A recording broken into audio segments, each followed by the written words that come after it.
এই সিনেমাটা বেঁচে থাকবে আজ থেকে 50 বছর 100 বছর পরও কোনো দর্শক এই সিনেমাটা দেখে ঠিক এরকম একটা ঘোরের মধ্যেই পড়বে যে ঘোরে আজকে আমি পড়েছি। আমার মনে হয়েছে রোহিত মেজবর রহমান সুমনের সিনেমা, এবং মেজবর রহমান সুমনের সিনেমা বলতে আমি বলতে চাচ্ছি যে এটা ডিরেক্টরের সিনেমা। এমন কোনো গল্প বা বিষয়বস্তু না যা আমরা জানি না। মানবীর সম্পর্ক, প্রেম, মানব জন্মের ইতিহাস, কিন্তু সেটাকে যে এমনভাবে উপস্থাপন করা যায় আমার কাছে না, মানে আমি কি শব্দ ব্যবহার করলে ঠিক শব্দ হবে জানি না।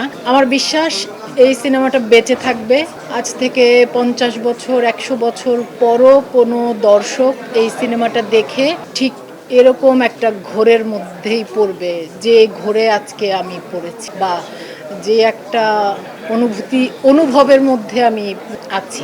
আজ থেকে 100 বছর পরও কোনো দর্শকে হয়তো এরকমভাবেই স্পর্শ করাবে। আর অভিনেতা অভিনেত্রীর কথা বলছিলেন, নূর এবং তুষি দুজনেই আমাদের এই সময়কার এই প্রজন্মের ভীষণ ভালো অভিনেতা অভিনেত্রী, সেটা আমরা সকলেই জানি।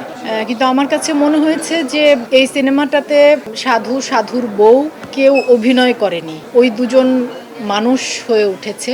এবং সেখানেও আমি বলবো যে সেই কৃতিত্বটাও পরিচালকের, মানে রোহিত পুরোটাই মেজবর রহমান সুমনের সৃষ্টি, একটা অনবদ্য সৃষ্টি বলে আমি মনে করি, এবং এই সৃষ্টি বহুকাল বেঁচে থাকবে। আমি একটু আগে বলছিলাম নূরকে, আমার ধারণা এমন অসাধারণ একটা কাজের অংশ যে ওরা হতে পেরেছে সেটা ওদের জন্য আশীর্বাদ, এই সময়কার অভিনেতা অভিনেত্রী হিসেবে আশীর্বাদ। ওদের এই কাজটা ওদেরকে বাঁচিয়ে রাখবে। আর মনে হয় কিছু বলার অপেক্ষা রাখে না। দেখুন, আমি আসলে দর্শক হিসেবে মনে করি যে সব রকমের সিনেমাই হোক, সিনেমা হলে দর্শক আসুক, দর্শক উপভোগ করুক, অনুভব করুক, নানা জনরার নানা গল্প হোক, নানা রকম অনুভূতি নিয়ে দর্শক বাড়ি ফিরুক। আমি কোনো ছবিরই বিপক্ষে নই, সকল রকম ছবিই হোক, দর্শকরা বেছে নেবে তারা কে কেমন ছবি উপভোগ করবেন।